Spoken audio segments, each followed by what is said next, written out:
Hi, everyone, and welcome to the 76th annual meeting and celebration for the Cheshire County Conservation District.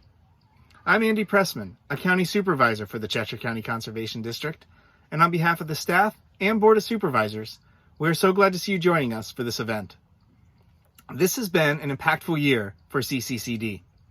Amanda Littleton, the district manager, and her staff have initiated several new projects in the county and helped meet the needs of many farmers, landowners, and land stewards and managing towards their conservation goals.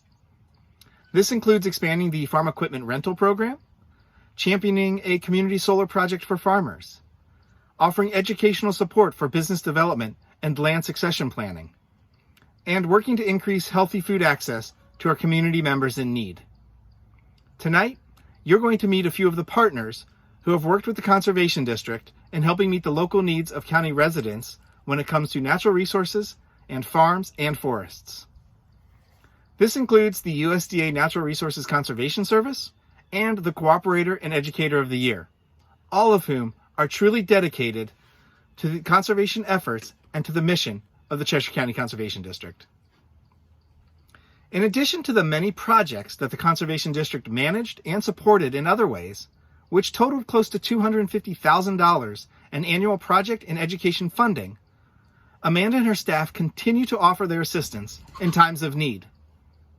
This includes being community leaders after extreme weather events took place over the summer, helping local businesses that are being impacted by supply chain disruptions, and in exploring ways the Conservation District can assist farmers who are dealing with the sudden and drastic changes to organic dairy contracts, as well as the news of New Hampshire state organic certifications for livestock producers being canceled.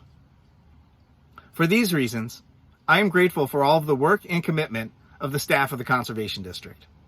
Amanda, Benet, and Lola, who recently turned over her role to Benet, your work continues to have a tremendous impact on the health of our local ecosystems, businesses, and quality of life for all those who call the Monadnock region home. And your focus and energy are what draws the district supervisors and associate supervisors to dedicate our time to supporting you and the conservation values of CCCD. There were a few changes to the Board of Supervisors this year, which is both bittersweet and exciting, and I want to thank all of the supervisors, both past and present, who volunteer to help guide the Conservation District in managing towards its goals. And to everyone watching this evening, please know that there is always room at the table or on a Zoom screen for you to bring your skill sets to further enhance district programming. This is a perfect time to consider joining the board, as we have recently started working on a new 5-year strategic plan. There are other ways you can support the district as well. This includes volunteering in other capacities, such as for streamwater cleanups, assisting the Conservation District at farmers markets, and with educational events. Financial support is always appreciated, and it is so important for the Conservation District to continue with all the great work that it does. In fact, your donations have a tremendous impact in leveraging funds that are not typically covered in grants or by foundation funding for expenses of a project. As a result, Amanda and her staff must spend their time fundraising to fill in those gaps.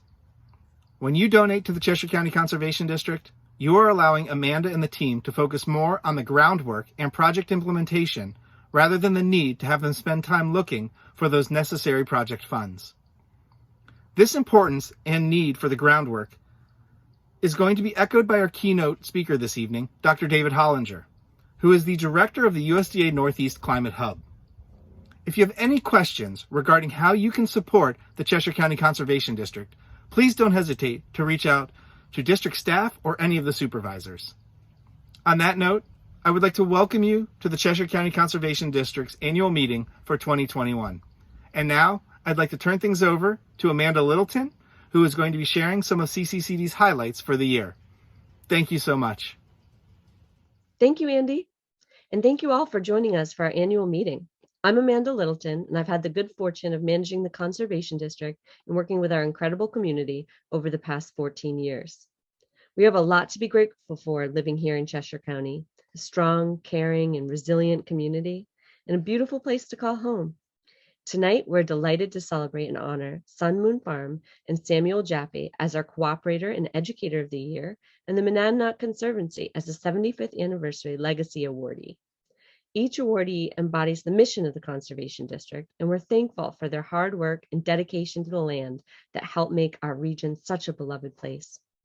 I would like to recognize the Cheshire County Conservation District's Board of Supervisors. It's the board that provides the leadership by setting the goals and strategic direction of the Conservation District. And they're the eyes and ears of the organization in the community, making sure our programs are relevant and addressing the most pressing needs of the local land user. Please join me in thanking Amy Bodwell, Chris Bowen, Bill Fosher, Richard Meller, Andy Pressman, John Treat, Tom Beaudry, Holly and Chris Gowdy, Todd Horner, Frank Hunter, Michael Neary, Sarah Powell, Peter Renzelman, and Pete Troop. Thank you to each of you for all the time and resources you dedicate year in and year out to the Conservation District. So at the Conservation District, our strategic plan outlines 4 goals of which all of our work falls into. I'm going to offer some highlights for each of these focus areas.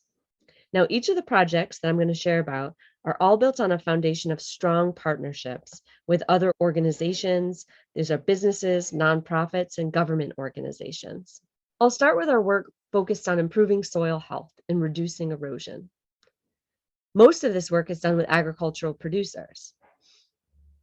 And the principles we work from in this arena are as follows: minimize disturbance or tillage of the soil and maximize living roots, soil cover, and biodiversity. To these ends, we continue to offer our soil health equipment rental fleet to farmers, and we pair that with a great deal of education and demonstrations. We now have 17 implements with a value of over $180,000, and this growing season has been the busiest year yet, working with dozens of farms in and around Cheshire County. And as a result of farmer interest, we continue to expand the management tools we have available for vegetable producers of all scales as well. In 2021, this included a new soil steamer to help growers in the region with an alternative chemical-free way to manage weeds, disease, and pests in high tunnels.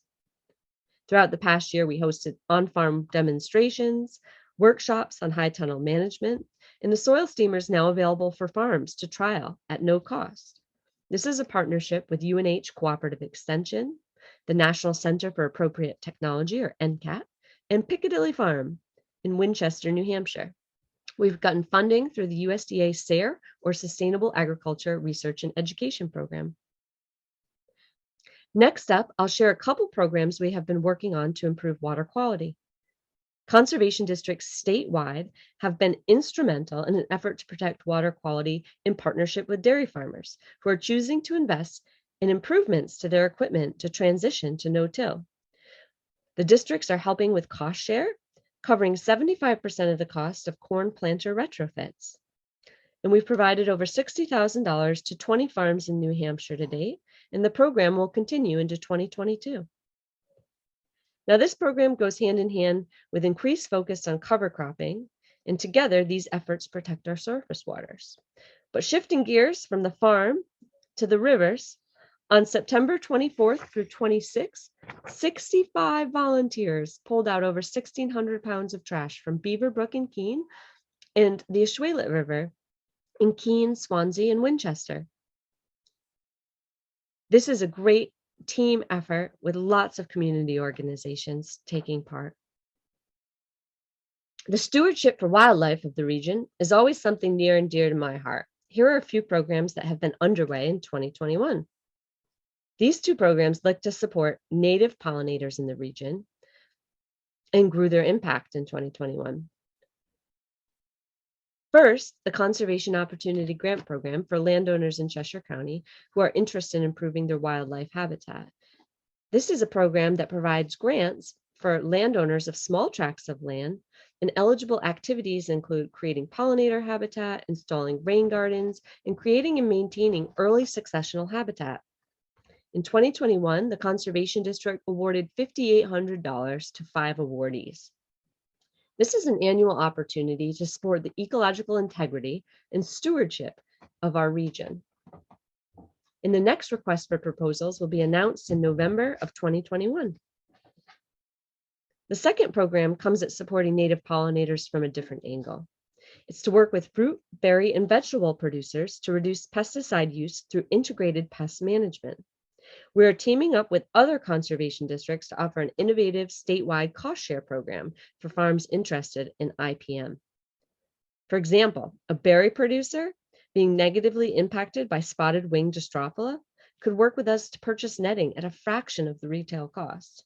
This work will be complemented by technical assistance and education from UNH Cooperative Extension, the Xerces Society, and NRCS. So next up is our focus area on farm viability, where we work to increase food production and expand markets to help farmers be more profitable.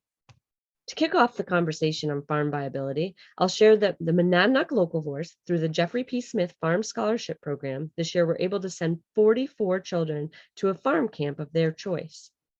This program helps youth develop a stronger connection to agriculture and the natural world, hopefully inspiring the next generation of farmers and local food supporters. The next couple of programs we have focus on expanding markets for local food producers. Granite State Market Match is a program that allows folks utilizing SNAP or food stamps to buy from farmers and double their dollars. For every SNAP dollar they spend, they're given another dollar to buy fruits and vegetables from local growers. This gets high quality food to folks who need it the most, and it creates a new market opportunity for our regional farms. In 2021, there are 10 farm locations where the program can be utilized. Many limited income community members are not eligible for SNAP, so can't take advantage of Market Match. But the Monadnock Farm Share Program provides limited income residents the opportunity to support their local CSA farmer and receive reliable, high quality produce on a regular basis all season long at half the price. This year, 9 community supported agriculture produce farms in the region came together to offer this program, and it was provided to 42 households. In 2022, we hope to grow it even further. For a fourth year, with support from Cheshire Medical Center's Center for Population Health, we offered a Veterans Appreciation Month in partnership with the Hinsdale Farmers Market, the Farmers Market of Keene, and the Team Jaffe Farmers Market. Now, this is a program with the goal to offer our gratitude and appreciation to veterans for the service they provide to protect our freedoms, but also an additional opportunity to grow markets for our region's farmers. Speaking of growing markets, the Monadnock Food Co-op Farm Fund has a mission to support local farmers increasing sustainable food production and wholesale sales to contribute to a thriving farm economy. Now it's in its 4th year and has been able to provide $87,000 to 16 farms. In 2022, we hope to offer another $35,000 to Cheshire County farms.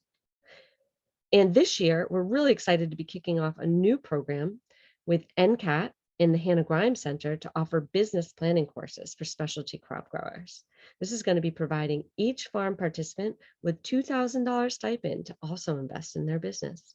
In 2021, the Conservation District launched a community-supported solar for farms project in the region in partnership with Sun Moon Farm of Rindge, New Hampshire, our Cooperators of the Year, and Revision Energy.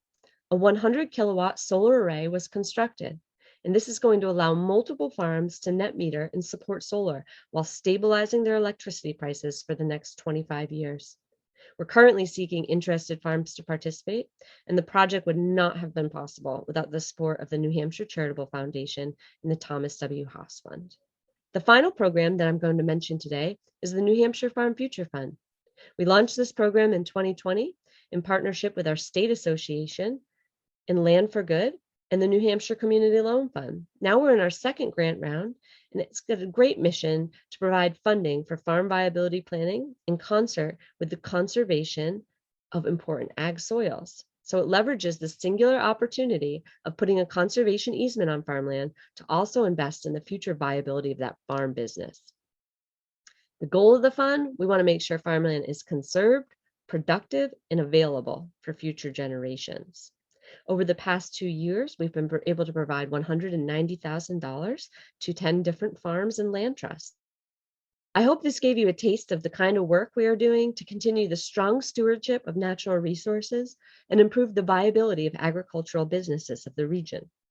Thanks for your time tonight. And next, I would like to hand it over to Benet Hershon, the CCCD Outreach Coordinator, to provide an auction update. Thanks, Benet.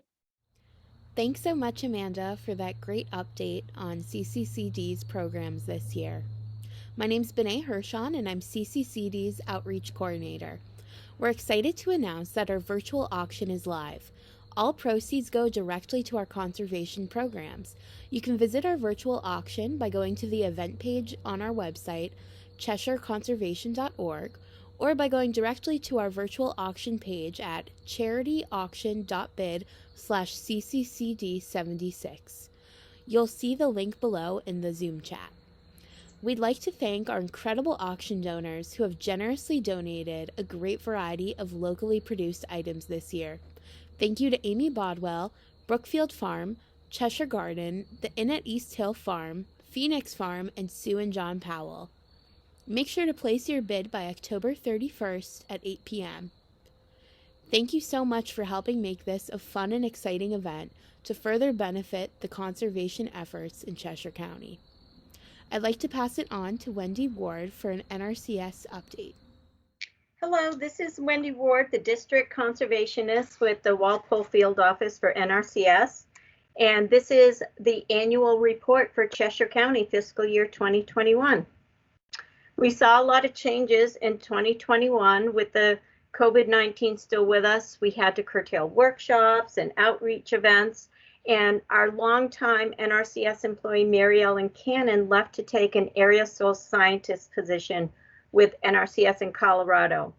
We brought on 3 brand new soil conservationists, Ben Viceri, a former private consulting forester and staff of the National Wild Turkey Federation, Matt Smetana, a forester with an emphasis on forest sustainability in education, and Angelique Lopez, a recent college graduate with a degree in environmental science, and she's currently enrolled in a master's program for soils and water.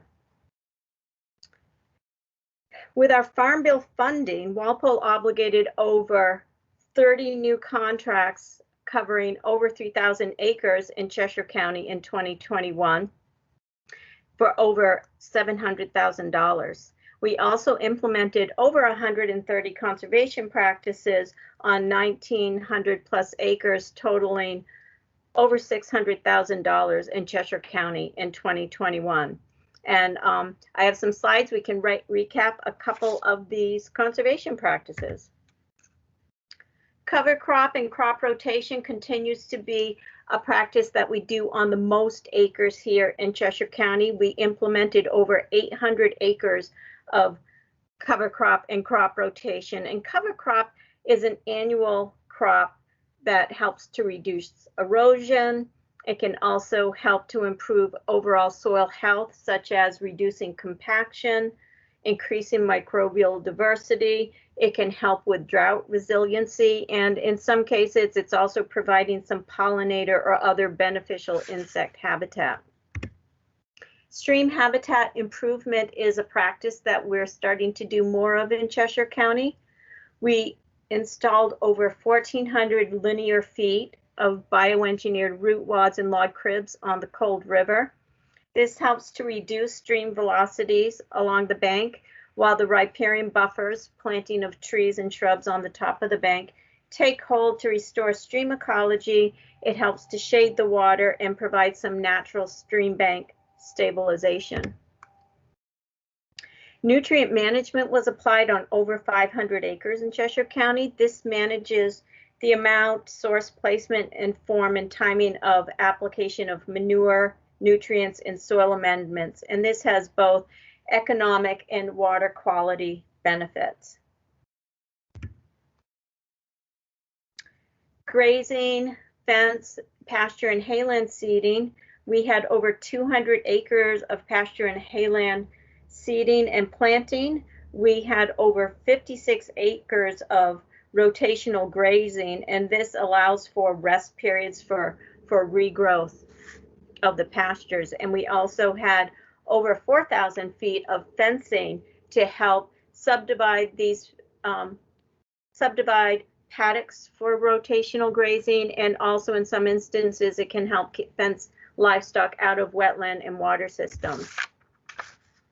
For forest management and forest stand improvement, we had over 13 forest management plans written that covered over 1,000 acres, and we installed over 60 acres of forest stand improvement. This helps improve the health of the forest and promotes wildlife habitat.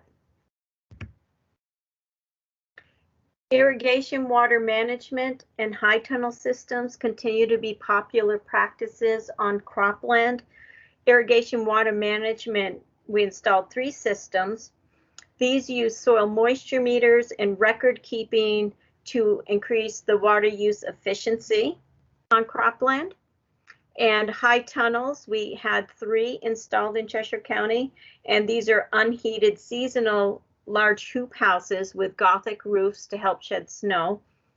And these help to extend the growing season, and they can also be used for pest management. And this is our last slide.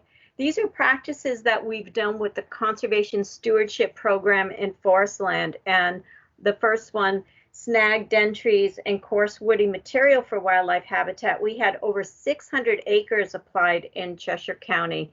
And this helps, it inventories the existing habitat, and people create snags and den trees and down large logs and brush piles for wildlife habitat in the forest. And the forest songbird habitat maintenance, over 160 acres were applied in Cheshire County. And this inventories the vegetative habitat, surveys the breeding birds in a before and after silvicultural treatment to improve forest songbird habitat. So that's a quick recap of some of the top conservation practices that were applied in Cheshire County in 2021. Thank you, Wendy, for that wonderful overview of NRCS's programs and current work. My name is Chris Bowen. I've been an associate supervisor with the Cheshire County Conservation District since 2014. I have a small farm in Swansea where I raise and train border collies for competitive herding trials. I'm excited to have the opportunity to introduce our keynote speaker tonight. David Hollinger is a plant physiologist who has studied the impact of stress on trees and other plants. Since 2015, he has been working as director of the USDA Climate Hubs program, which aims to understand the impacts of climate and climate change on agriculture and forestry in the Northeast.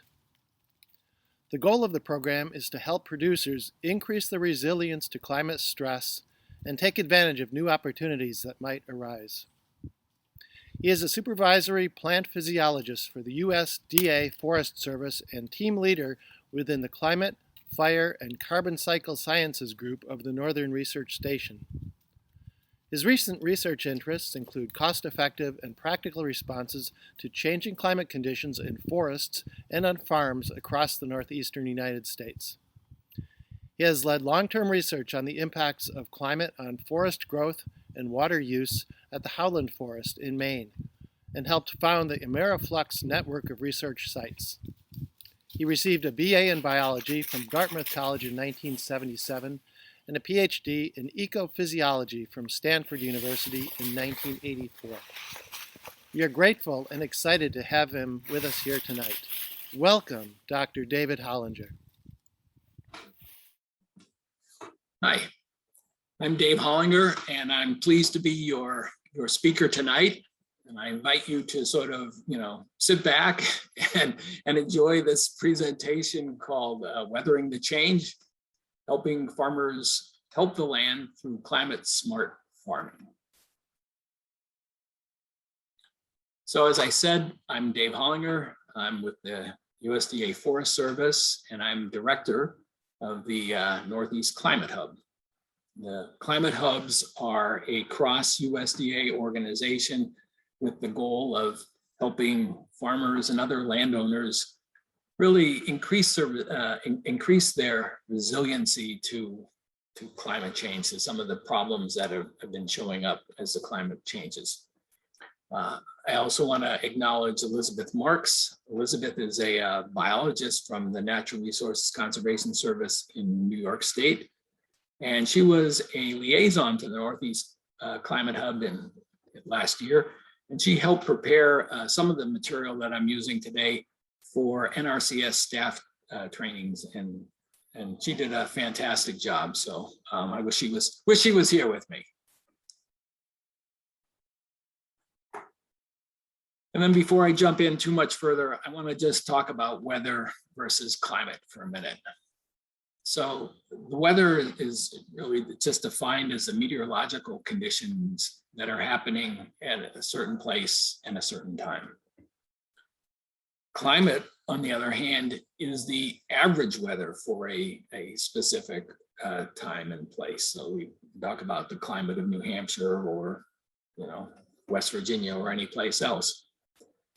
So with that definition, if the average weather is changing, then at a place, then the climate is changing. And so we can, maybe agree on that definition, at least for the duration of this talk.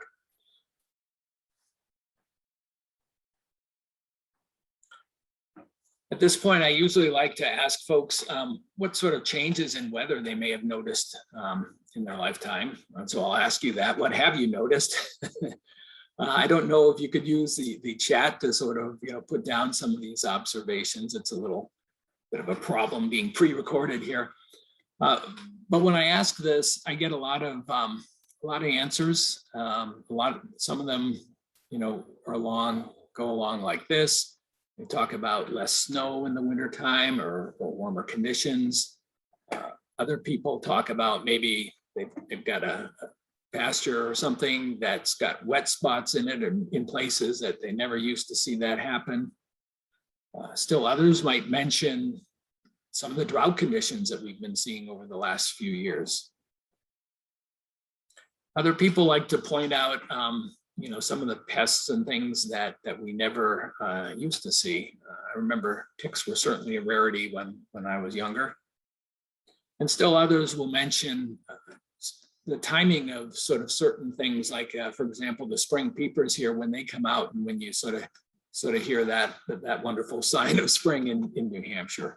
So these are just some of the changes, all sorts of other things, about when ponds freeze and whatnot. But certainly, I think most people will agree that there have been some changes.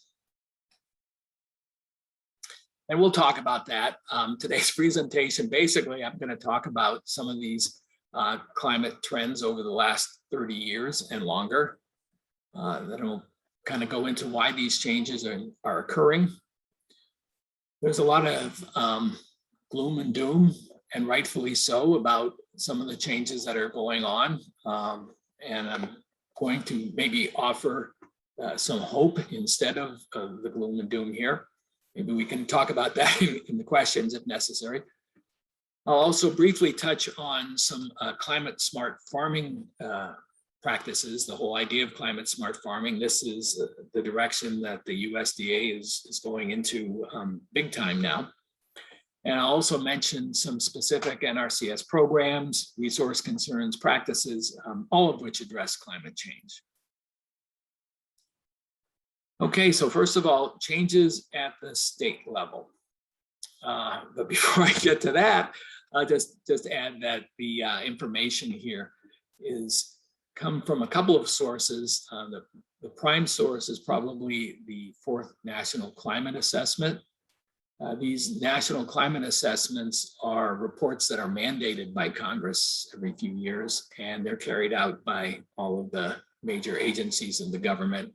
And the 5th National Climate Assessment has just gotten underway. It'll be another year or two before those results come out. And I used other resources, including NOAA has these really wonderful state climate summaries, one for each state. And NOAA has a website called Climate at a Glance, which is also really, really useful. And I recommend it if you want to look into some of these things in more detail. Okay, so New Hampshire, our state. In New Hampshire, according to NOAA, the average temperatures have increased by about 3 degrees Fahrenheit since 1900. Average rainfall has increased almost 20% since the same time period. Although average rainfall has increased only maybe by 20%, extreme rain events, that's really large storms with over 2 inches in a day. These extreme rain events have increased 140% since 1950. Winters are warmer, and the warmer winters and increased rain in the winter and spring is really leading to a longer mud season, which in turn is leading to delayed plantings. And these may be things that the farmers amongst you have already seen. I'm not telling you anything new at all. And finally, sea levels have risen off the coast about 8 inches in New Hampshire. That's about par for the course in the Northeast. So this is the average temperature, average annual temperature in New Hampshire over the last 130 years or so, starting when the records were first kept, and they've been kept continuously since then. And I think you can see a pretty steady and continuous warming from about 1970 up to the current day. There's obviously some good variation. And that warming has been about 0.4 of a degree per decade in the last 30 or 40 years. That might not seem like that much, but that's already a couple of degrees. And as I said before, I think 3 degrees from the very beginning of this graph. And I'll say that is the same thing as about 2/3 of the difference between the kind of average temperature in New Hampshire and the average temperature in Massachusetts. So I guess what I'm saying is New Hampshire is more like Massachusetts used to be than Massachusetts is anymore. Or you can think of it as kind of New Hampshire sliding south into where Massachusetts was or is. And we've made it about 2/3 of the way down there in terms of the change of our climate. So the warming that we see up here is not the same all the time. It varies with the season. In the springtime, warming has been the smallest. In the fall, it's been the largest. In fact, it's been 3 times greater in the fall. In the fall is just September, October, November, and in the months of the springtime. And I think we've really seen that this fall. I'm recording this the week before the meeting, but there still hasn't been a frost yet, and that's pretty amazing for this time of year. And so these graphs don't include any of the changes from this year yet. So not only are the temperatures different in the different seasons, there have been differences or changes in both the nighttime low temperatures and the daytime high temperatures. But the nighttime low temperatures have increased more than the daytime high temperatures, a lot more in some instances. So in the summertime, for example, the average maximum temperatures are only going up about 0.4 of a degree a decade. And that's, it's still significant, but in the wintertime, the winter months, the average minimum temperatures are going up by about 1 degree a decade. So in the last 50 years, that's 5 degrees. The average low temperatures are now 5 degrees warmer than they used to be. And that's really important because it's those low winter temperatures that kill many of the insect pests and diseases. And when we don't have them, these things, especially from warmer climates, they can move up here and kind of find it kind of a hospitable environment. The changes that New Hampshire has seen are seen throughout the Northeast and across much of the country, although you can see there are kind of hot spots of extra warming. There's also an interesting kind of cool spot down in the South. They call it the warming hole. There are a few of these in the world. Not quite sure why those exist. But the warming areas are much greater on average than those other areas. And certainly we are seeing more warming than most places.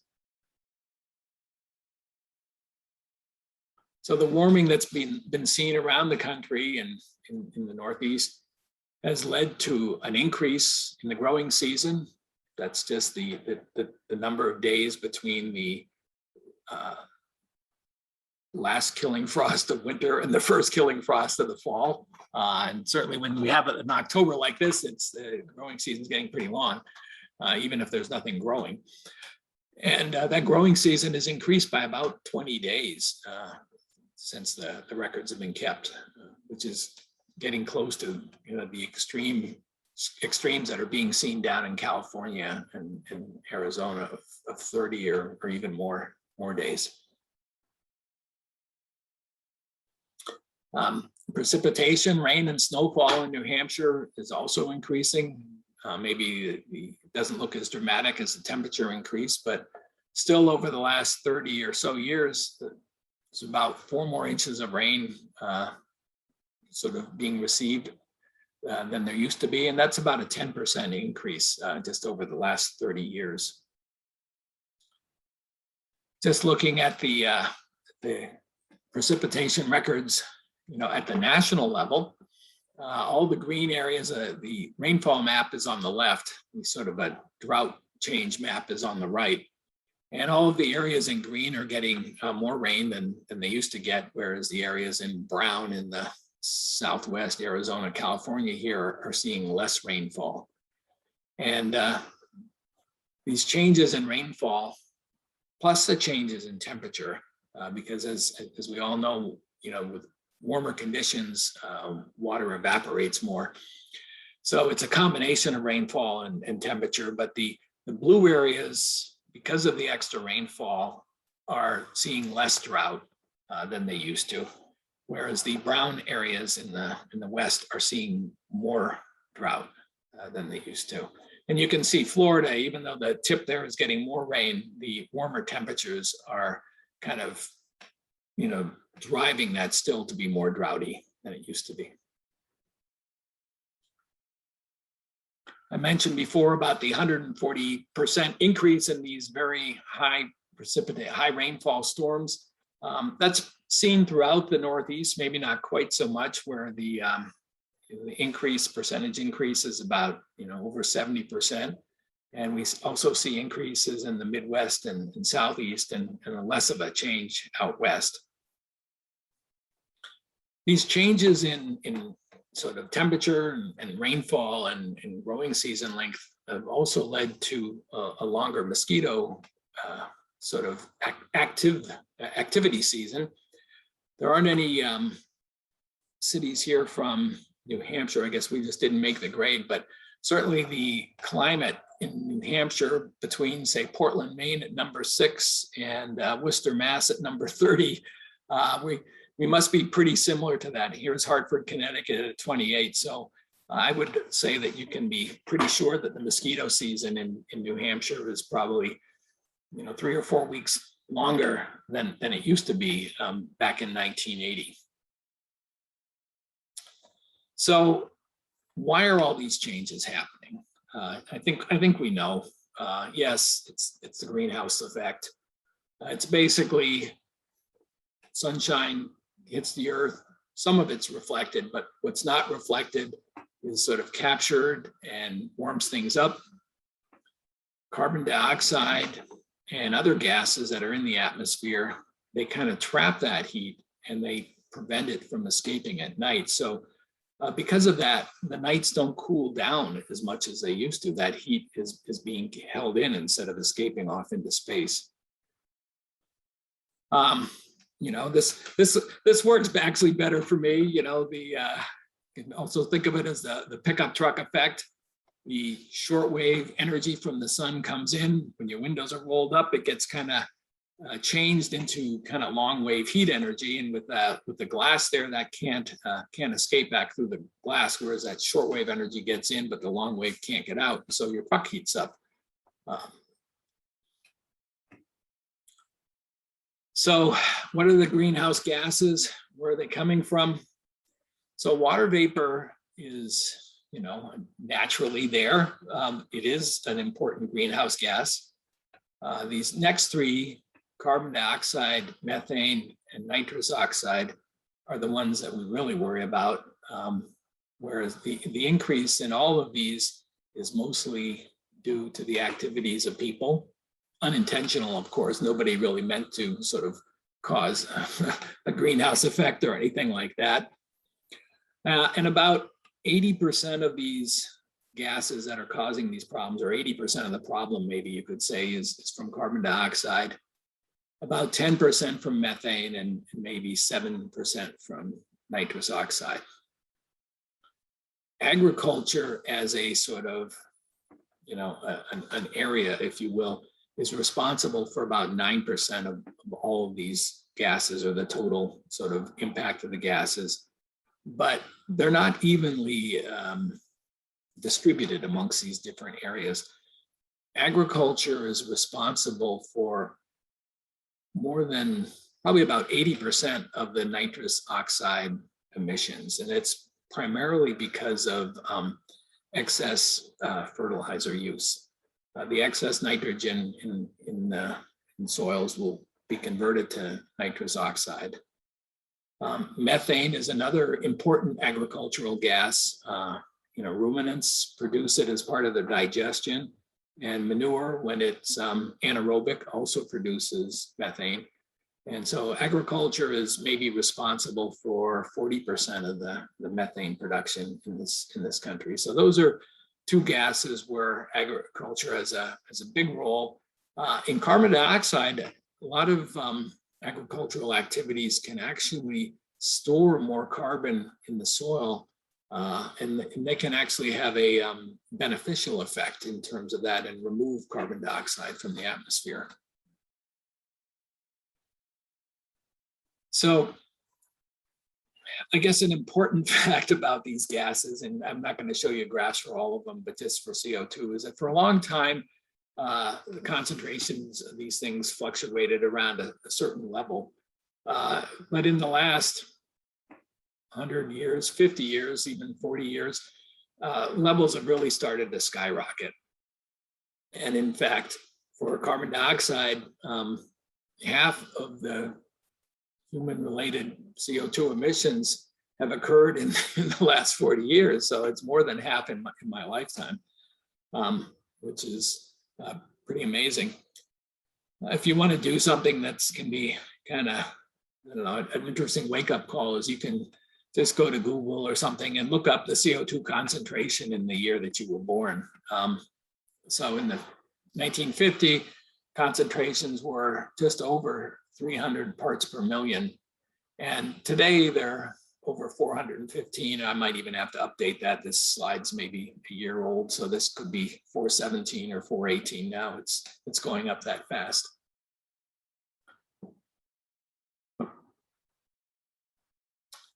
And then one other aspect is this whole, why are some of these areas getting wetter? Why is rainfall changing? And that's actually related to the temperature increases, because increased temperatures lead to more evaporation.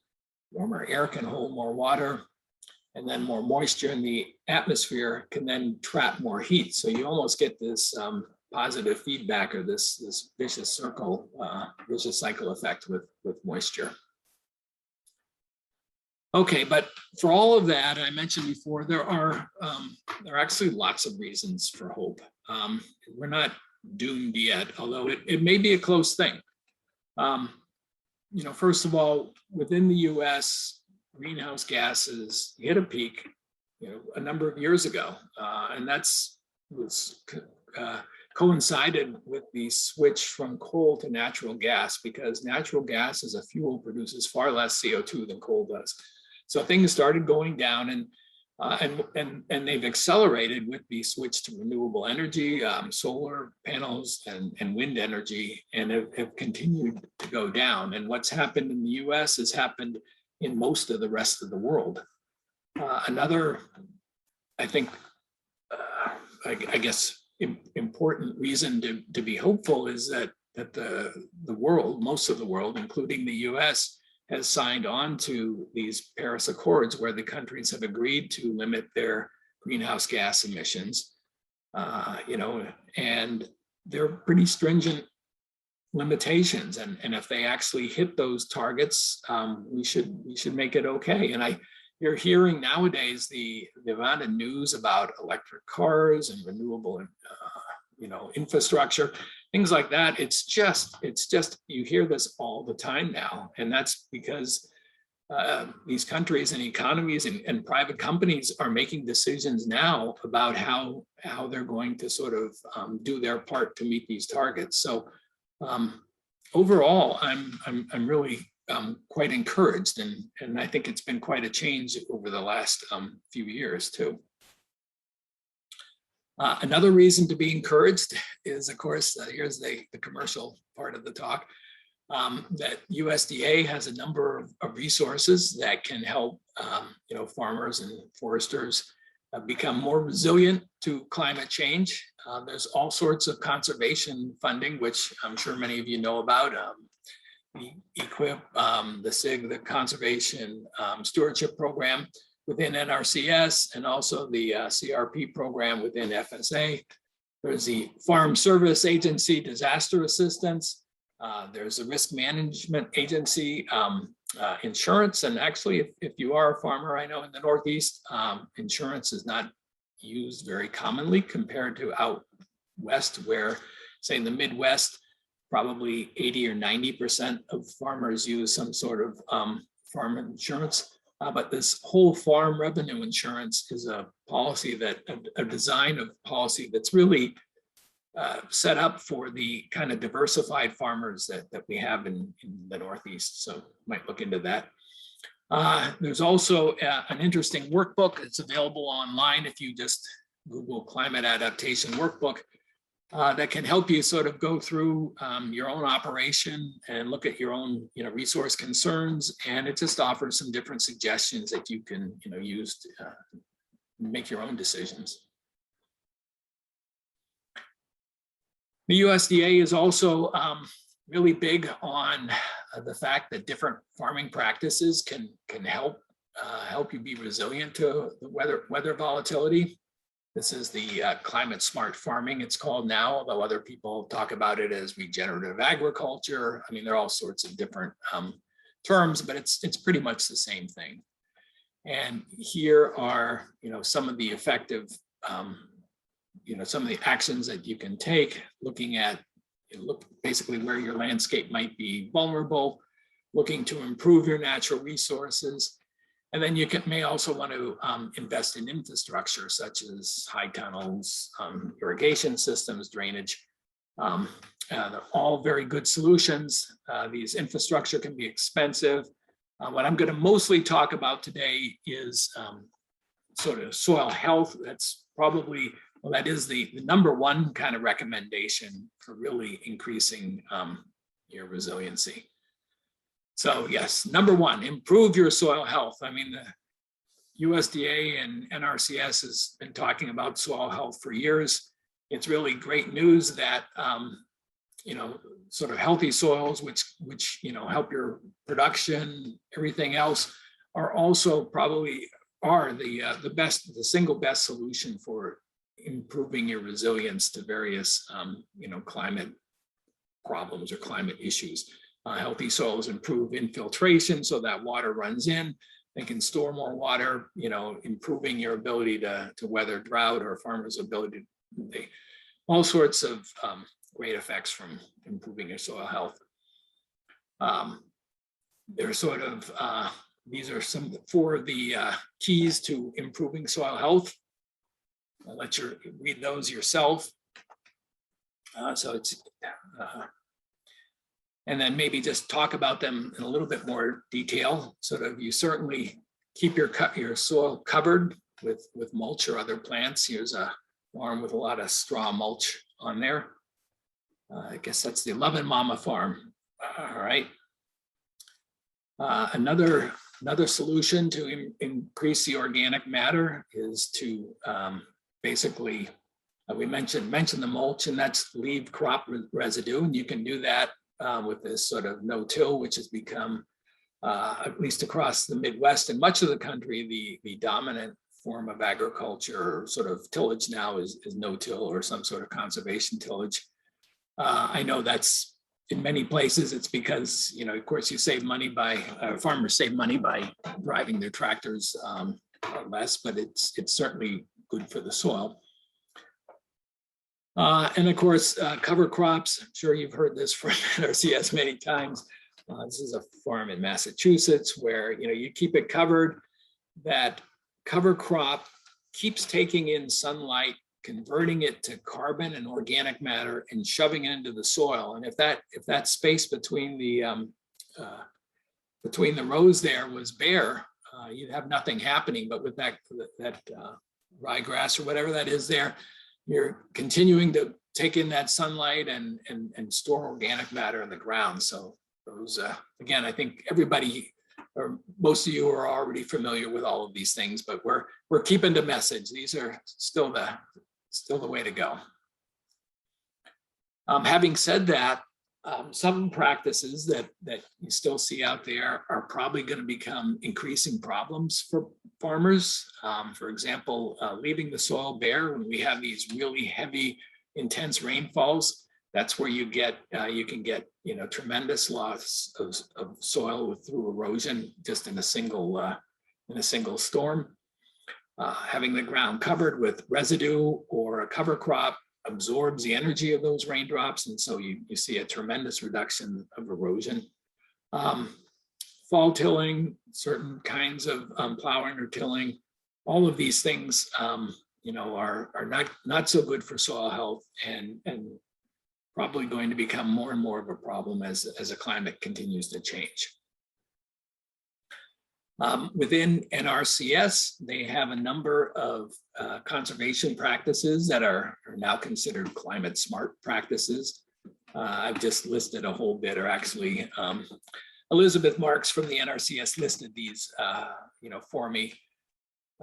You can talk to your local NRCS folks about some of these practices. There were some new practices last year, including soil carbon amendment, soil testing, and some of these others. I expect that there will be additional new climate smart practices coming this year. I know that the NRCS is really working, kind of scrambling, you could say, to put together sort of a climate smart farming sort of, I guess, package of practices and resource concerns. I expect we'll probably hear about those early in the new year. So just to summarize, New Hampshire and the Northeast in general are experiencing increased temperatures, especially in the fall and winter. We're experiencing more extreme temperatures. I didn't talk about that so much, but if you go and look at it, there is more variability than there used to be before. There's more rainfall, and there's an increased frequency of these really sort of intense rainfall events. And all of these trends are predicted to continue. So I haven't really talked about climate models yet, but they all sort of say, yeah, this is going to happen. And even with efforts to reduce greenhouse gases, these things are going to continue a lot, may not increase as much as they would have otherwise. Also, I think a really important point is improving the natural resources on the farm can really help farmers be resilient to these changes. And nobody knows the land like the people that work it. I'd be really interested in hearing, if there's time, some of the results that you found is some of these problems of too much or too little rain, and these wintertime issues as well. So I hope we have the time for that. And really, finally, just thank you for your time, and thank you all for joining with USDA and NRCS to support conservation. And thank you finally for inviting me to this meeting. I really have enjoyed it, and now I'm really looking forward to time for questions and more dialogue. So thanks very much.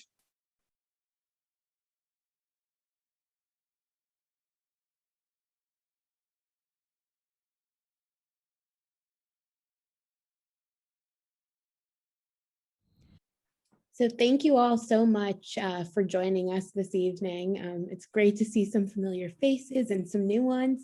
And I'd like to welcome our board member, Sarah Powell, to moderate tonight's live Q&A with Dr. Hollinger. So please feel free to type your messages in the chat, and I'm going to spotlight Dave's video right now. There we go. So keep putting your questions in the chat. And I'll just keep sitting here in my pumpkin patch. So I don't see a lot of questions right now, but we did get a number of responses about changes that folks have been seeing.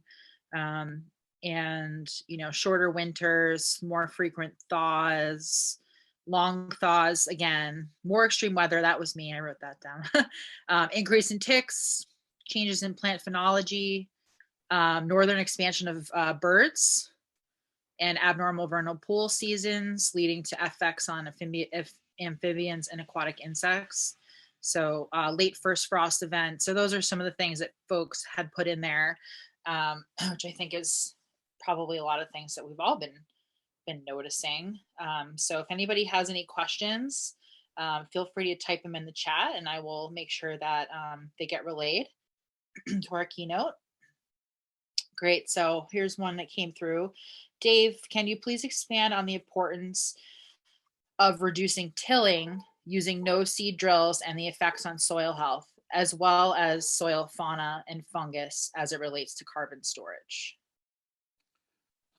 Yeah, I'd be glad to, or at least take a stab at it. I mean, first of all, I'm not a farmer, so I you know, details of, you know, using seed drills or not, that's, you know, I can't help you out there, but certainly the idea of keeping kind of a healthy ecosystem in the soil, that's more my thing. And absolutely, because when you have the fungi and microbes in there, you're basically, you know, taking nutrients that are sort of locked up and making them more available to the plants.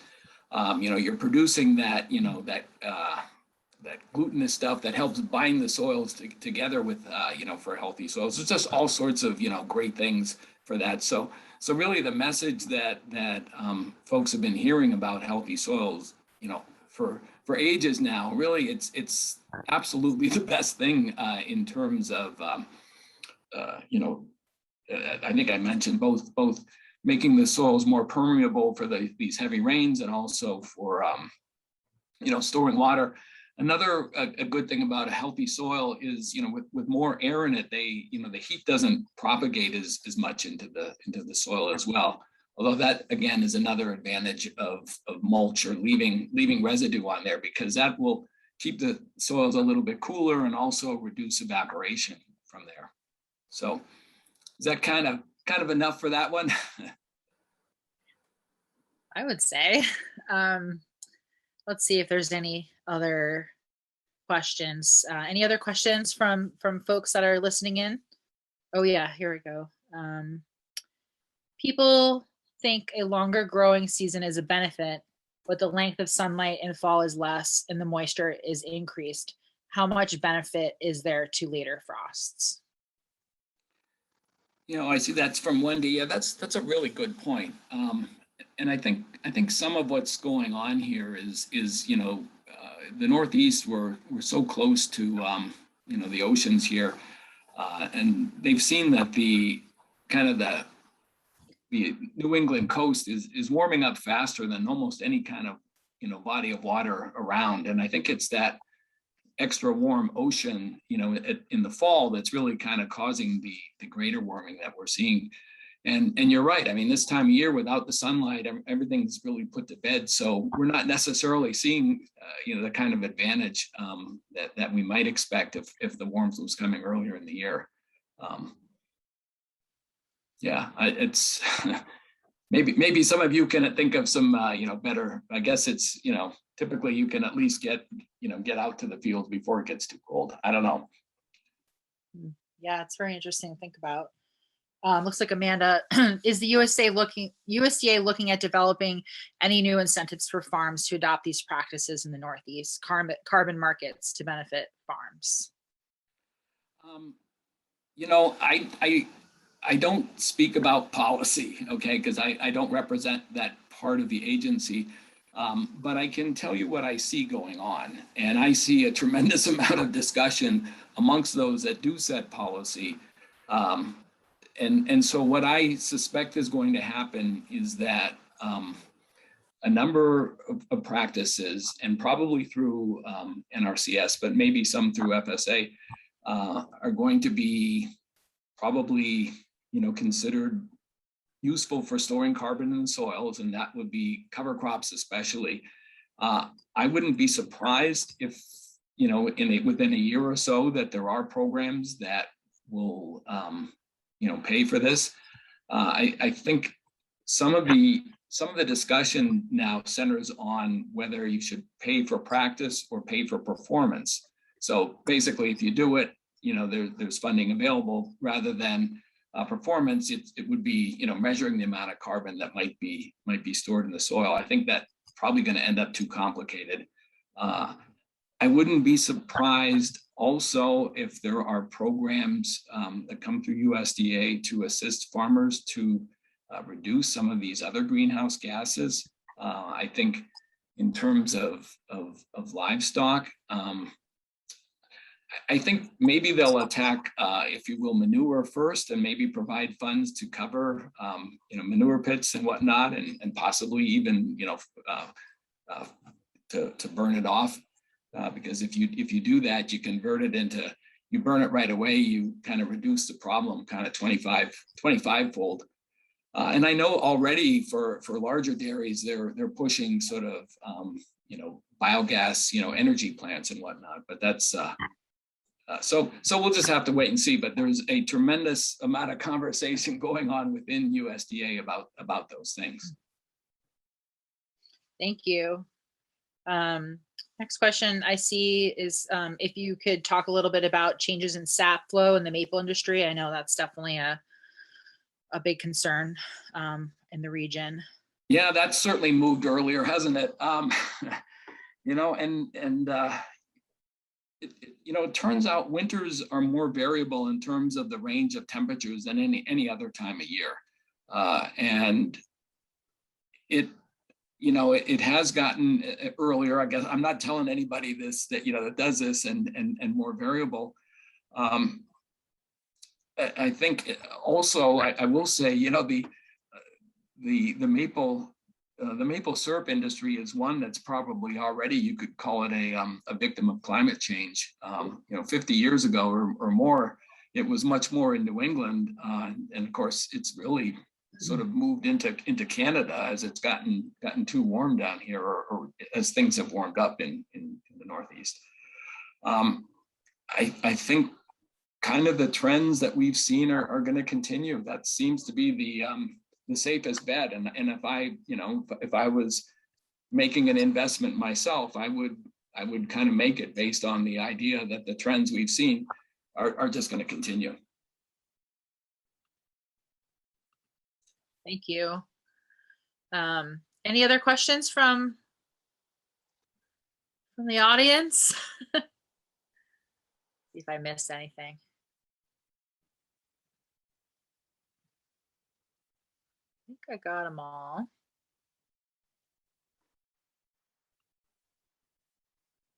All right, well, I don't see any other questions. So unless there's any someone typing as we speak. Well, thank you so much. That was really interesting, and we really appreciate your time and energy in putting that together for our meeting tonight. Hey, my pleasure. And boy, I really appreciate sort of, you know, hearing all the good things that you guys are doing too. It was it's you guys really fantastic. Really fantastic. So thank you for the opportunity. Thank you. All right. We're passing the torch here. There we go. Great. So let's continue with tonight's program. Thank you guys so much for your questions. Thank you again to Dr. Hollinger for that important and timely keynote address, and thank you to our board member Sarah Powell for moderating our live Q&A.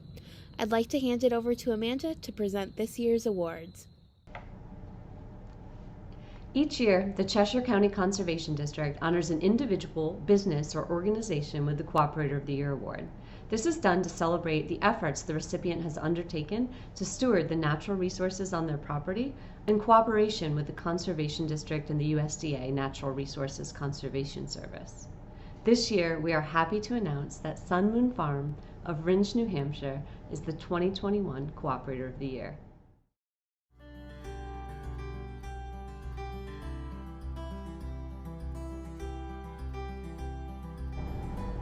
Sun Moon Farm is owned and operated by Craig and Megan Jensen. They have 6 acres of gardens and sell vegetable and flower shares through Community Supported Agriculture, or the CSA model, to 130 members.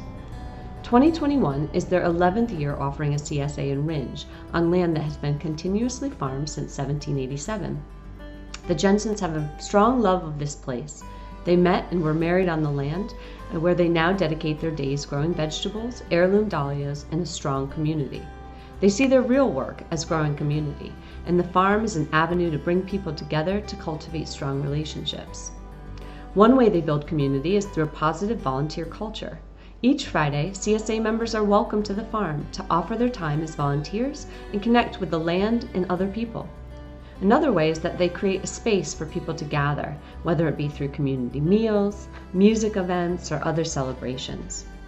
They also value education, and they hire a small crew of 4 or 5 interns each year who live with them for the season and work on the farm to learn more about local food systems and agriculture. The Jensens transitioned this farm from pasture to what it is today. They built the needed infrastructure and acquired the tools to be 12-month growers, with both of them full-time on the farm. The third farmer is their 6-year-old son, Fox, who helps out and is immersed in much of the goings-on on the farm. 80% of their business is the CSA, but they also sell some alliums and wintergreens wholesale to the Monadnock Food Co-op. Beyond this, they also partner with a small heirloom bulb company to grow about 3,000 tubers of heirloom dahlias, particularly commercially extinct varieties from before the 1950s. The company is based in Megan's hometown in Michigan. Both Megan and Craig moved to New Hampshire to teach at the meeting school. When the meeting school went out of business, they agreed to continue the stewardship of the land through starting a CSA farm. When the property came up for sale, they didn't want to see it develop, so they brought together the people and resources to purchase the 130 acres and 7 homes. This is how they started both Sun Moon Farm and the South of Monadnock community, which is a co-housing community. They are also committed to ensuring that the land can be transferred to the next generation of farmers. They want to create a strong business with a resilient natural resources base that will persist beyond them. The Jensens think a lot about the future and the challenges that our changing climate will pose. Having open space and active agriculture to grow food will be important for all communities. They have invested a lot of time and resources into improving the natural resources on their property, in partnership with both the Conservation District as well as NRCS. Mary Ellen Cannon, their conservation planner with NRCS, created a very positive experience for them to get engaged with the USDA. She was a supportive advocate who took the time to get to know them and their goals and look for all possible ways to strengthen the farm. Since 2014, they have worked with NRCS to construct a seasonal high tunnel, establish pollinator plantings, including the use of insectary strips for beneficial insects, expanded cover cropping, planted trees and shrubs to benefit wildlife, and improved their irrigation system. And they continue to work with NRCS today to meet their conservation goals. The Jensens have also sited a 100 kilowatt solar array on their property in partnership with the Conservation District as part of the Community Supported Solar for Farms project. This array's installation is a great example of their commitment to renewable energy and also to supporting other farmers. It's sized large enough to support the energy needs of many other farm businesses, and farms are invited to purchase a share and net meter to it. The Jensens were instrumental in creating the informal organization Farmers Helping Farmers. This was out of a desire for cooperation over competition. The group comes together to share ideas and to support each other. Once a month, the group of farmers get together on different farms. They have a half work day, and then they share a meal. It's a time that they can offer practical help and expert advice to each other. This is also the group that reached out to the Conservation District to create the Monadnock Farm Share Program that provides low-cost vegetable CSA shares for limited income residents of the region. This is directly in line with Craig and Megan's commitment to food access. Craig serves as a board member at the Ringe Food Pantry. Both he and Megan are both regular volunteers at the pantry, and they make significant food and flour donations. They are weekly, all season long. They also offer half-price Supplemental Nutrition Assistance Program, or SNAP, shares in partnership with the Conservation District through the Granite State Market Match Program. Craig and Megan always welcome cooperation. They seek new partners and opportunities to improve their farm and create a positive impact on the community. We are thankful to call the Jensens and Sun Moon Farm our partners, and it is with great honor that the Cheshire County Conservation District presents them with the 2021 Cooperator of the Year Award. Please join me in congratulating Craig and Megan. On behalf of Sun Moon Farm and the community we serve, we'd like to say Thank you. Thank you, Sun Moon Farm. Thank you. Thank you, Sun Moon Farm, and thanks for the recognition. Thank you, Cheshire County Conservation District. Thank you. Thank you. Thank you, Cheshire County. Thank you, Conservation District. Thank you, Cheshire County. Thank you. Thank you. Thank you. Thank you. Thank you. Thank you.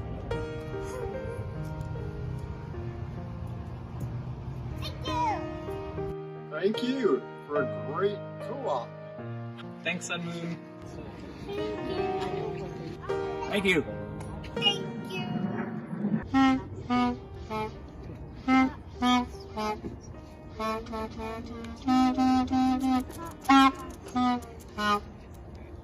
Thank you. Thanks. Thanks. Thank you. Thank you, Conservation District. Thank you, Conservation District. Thank you. Thank you, Sun Moon. Thank you. Thank you. Thank you. Thank you. Thank you for choosing Craig and Megan and all the folks at Sun Moon Farm. I don't think you could have made a better choice. This is great. Thank you. Thank you. Thank you. Thank you so much. Fantastic. Sun Moon Farm, I am so grateful to have found this place, Craig and Megan and Fox, and the community of people who support him and the incredible work he does. Every week I am blown away by his vegetables, his kindness, and his sense of community. Congratulations, Craig. Thank you so much to the Conservation District. Thank you. Thank you. Thank you so much, Conservation District, and all who are working to support agriculture in our awesome county. Thanks for choosing Craig and Megan. They're great people, they're great farmers, we love their food. We're so happy to be a part of their CSA. Thank you, Conservation Commission, for recognizing the importance of our community farm. Thank you from the CSA shareholders in Cambridge. Thank you. Thank you. Thank you. The good work that we do here at Sun Moon Farm wouldn't be possible without friends and partners like the Cheshire County Conservation District. Thank you.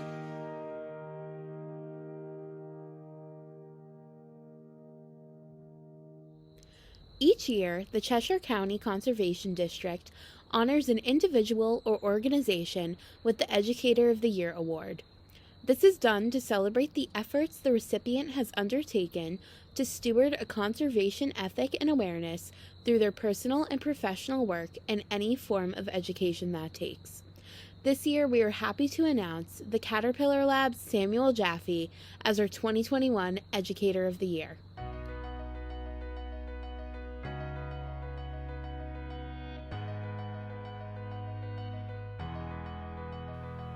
Sam Jaffe has dedicated his career to supporting native caterpillar education in the Granite State and beyond.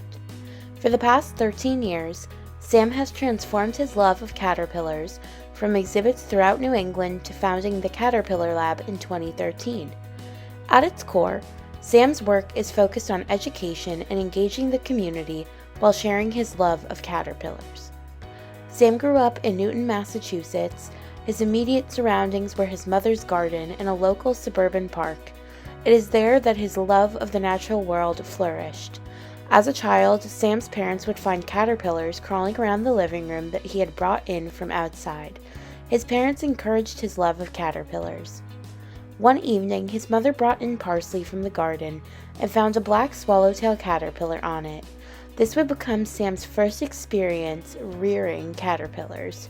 Sam never imagined that he could make a career out of his passion for caterpillars. He graduated from Brown University in 2008 and rediscovered his passion of hunting and rearing caterpillars. He began to photograph fall-time caterpillars as an amateur photographer and shared these photos among peers, family, and friends. By 2009, Sam was presenting his photography at exhibits while also surprising crowds with live caterpillars. Crowds met the caterpillars with excitement and enthusiasm to learn more. The response of those who saw the images and caterpillars made Sam realize that he could share his passion with others in a new and accessible way, and in a way that changed the way those perceived the natural world around them.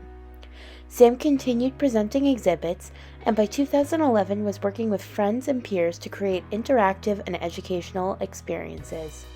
In 2013, Sam was attending Antioch University, New England, and launched a Kickstarter campaign to fund full summer educational caterpillar programs with 2 of his AUNE peers. This was when the Caterpillar Lab was born. Sam and his peers worked late nights in a single apartment in downtown Keene to bring their vision and passion into fruition. Their hard work paid off, and with a successful Kickstarter campaign, they began presenting across New England that summer and eventually filmed with the BBC for 3 weeks of caterpillar programming. The Caterpillar Lab became a physical space in 2014 in Keene, and would later move to its current home in Marlborough, New Hampshire as a registered nonprofit corporation. As the Caterpillar Lab has grown, so has its programming. It now boasts a significant online presence, free visiting hours, and the addition of microscopes to showcase the life stages of a caterpillar that would otherwise go unseen by the general public. In a short period of time, the Caterpillar Lab has become a cornerstone of the community and beyond, working with local schools, interns, organizations, universities, and scientists. The Caterpillar Lab's work ranges from photography, natural history, art, entomology, and even modern dance. The lab's work and programs are constantly changing and growing. Sam noted that this successful metamorphosis could not be possible without the wonderful staff at the Caterpillar Lab, who bring their own unique point of view to this work and have kept the excitement going throughout the years. The Caterpillar Lab recently worked with a local student who grew up across the road from the lab on her senior undergraduate thesis. Following her graduation, she entered a PhD program in entomology. Sam notes that this is what the Caterpillar Lab is all about, creating an accessible, no-barrier experience to encourage others to do what they love. This aspect of the Caterpillar Lab's work is the most rewarding to Sam. The Cheshire County Conservation District is immensely grateful for Sam's partnership over the years and for his enthusiasm in sharing his passion with all of us. As climate change and commercial development impacts the habitat of native caterpillars in the Granite State, the Caterpillar Lab's work is more valuable than ever. It is with great pleasure that CCCD presents Sam Jaffe with the 2021 Educator of the Year Award. Congratulations, Sam. Hi everyone. I'm just taking a quick break from looking for caterpillars around the yard on this beautiful fall evening to say thank you. Thanks to the Cheshire County Conservation District for making me the 2021 Educator of the Year. It really is an honor to be recognized by another local organization for the work that I've been doing through the Caterpillar Lab for a number of years now. The Caterpillar Lab is all about using native insects, and especially caterpillars, to spark interest in the natural world, to inspire people to look closer, And I don't think any of it would ever have happened if I hadn't arrived here in Cheshire County in 2012. I arrived here and immediately was surrounded by a community, by people, by other organizations that really wanted to be involved, wanted to work on this project with me, and in the end wanted to hire us to come out and teach about caterpillars. This has been a very welcoming community, and that just continues nowadays and continues through this award. Going forward, I have no plans to go anywhere. I'm eager to keep doing what we've been doing and to grow the lab. Anything to get to keep working with these insects, this community, and to share with as many people as possible all the secrets we've uncovered through working at the lab. We want to get it out there and inspire people. This award is part of that. Thank you, and I hope that I'll get to see many of you in person next year at programs at the lab and maybe at an in-person meeting of the Cheshire County Conservation District. We can hope, right? It's not too late to go look for some caterpillars. Fall's not a bad season to do it. So if you've still got a chance to go wandering through a meadow or a swamp, keep your eyes open. Lots of species still active. Things haven't all shut down for the winter yet. I'm going to get back to it right now and see what else I can find in my garden. Thanks so much. Take care. Bye. If you'd like to learn even more about my work and the Caterpillar Lab, you can find a lot of information online. We've got a great website, the Caterpillar Lab website, sort of a hub to take you to some of our other online resources. One of those resources, probably the best place for current news and new posts, will be Facebook. Our Facebook page is really, really active. We post a caterpillar there every day. We put stuff up about our programs, and we post lots of videos. There's a great community of over 70,000 people who interact with us here. We also have a crazy Instagram account where we're posting a caterpillar, sometimes a caterpillar and a moth every day, a way for you to learn about all the native species here in New England. These are all images that we take at the lab. And we've got a YouTube channel for our videos where you can watch videos of different native caterpillars, some of the more impressive moments in their development, like shedding skins. You could learn about parasitoids. And you can even watch some of my old talks. There's a great talk on biodiversity from last year that's up there. And there's also a lot of outdoor adventure videos, going for a walk with me or somebody else at the lab looking for different creatures around the Cheshire County area. So I hope that'll help you start to get to know the lab a little bit better. If you'd like to check it out directly, we will be open this winter. We're hoping to be open most Saturdays and Sundays. You can look for hours on our website for walk-ins where you can come and chat with us, chat with me, learn about the caterpillars, and hear about what we've been doing, and ask questions about what you may have seen or wondered about in the natural world. And because I can't resist just a few of our saddleback caterpillars from the lab, we've got these guys right now. They make it just into southern New Hampshire. The northernmost record I know of is from Mount Monadnock, a little colorful, weird caterpillar with no legs and a pretty mighty sting. Just happy to share a caterpillar at the end of all of this. In honor of the 75th anniversary of conservation districts in New Hampshire, each of the 10 county conservation districts will be awarding a Conservation Legacy Award. This award seeks to honor the nominee's sustained commitment to the stewardship of natural resources in the county and shine a spotlight on those who embody the mission of the conservation districts. The Cheshire County Conservation Districts Board has selected the Monadnock Conservancy as the 75th Anniversary Conservation Legacy Award for Cheshire County.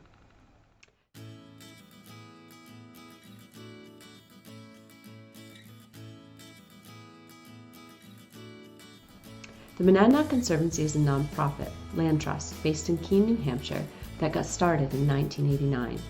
Their mission is to work with the communities and landowners to conserve the natural resources, wild and working lands, rural character, and scenic beauty of the Monadnock region.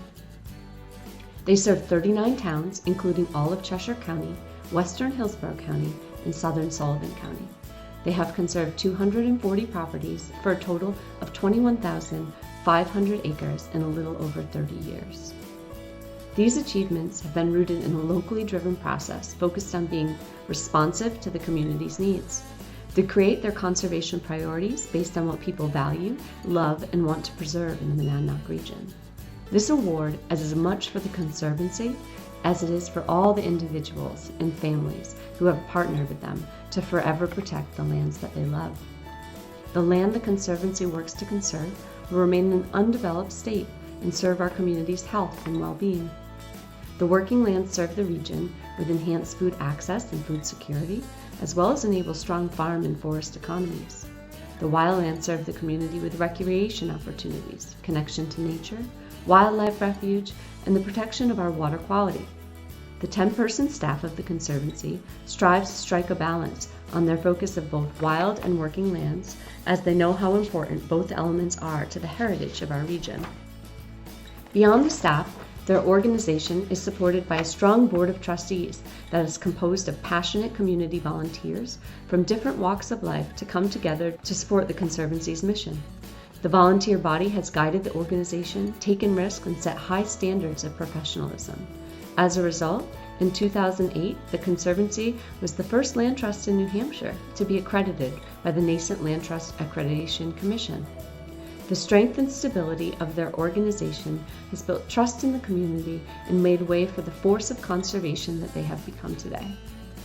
As the Monadnock Conservancy looks to the future, they are prioritizing community conservation, an approach that puts human needs and people into the center of their conservation work.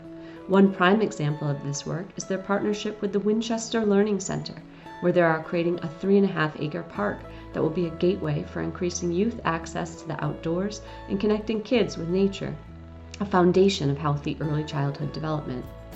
This emerging focus is based on a new awareness that they can use their strengths and resources as an organization to move forward important community projects that contribute to the health and wellness of more community members. The Conservancy attributes their success to a philosophy of responsiveness and focus on local priorities, alongside strong partnerships with the community. These partnerships are with the families and individuals who have made the decision to conserve their beloved properties and the organizations and municipalities that support their mission. The Conservation District is proud to be one of those partners and looks forward to seeing the positive impact of the Monadnock Conservancy that continues to have and flourish in this county. Please join us in congratulating the Monadnock Conservancy for their impressive contributions to natural resources stewardship in the region as our 75th anniversary Conservation Legacy Award recipient. Congratulations.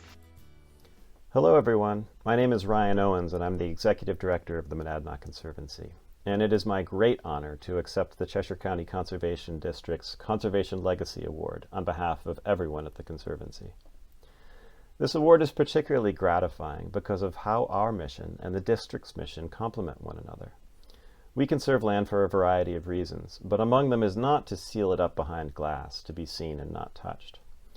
Rather, we believe that the quality of life that we all enjoy in this region derives from the fact that we live not only amidst the natural landscape, but also on it and from it.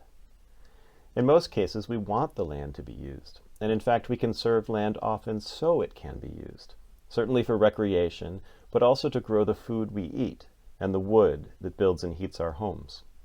And we conserve it to ensure that those uses are practiced responsibly and can be sustained over time. We believe that the health and wholeness of the land depends on the health and wholeness of people, and vice versa.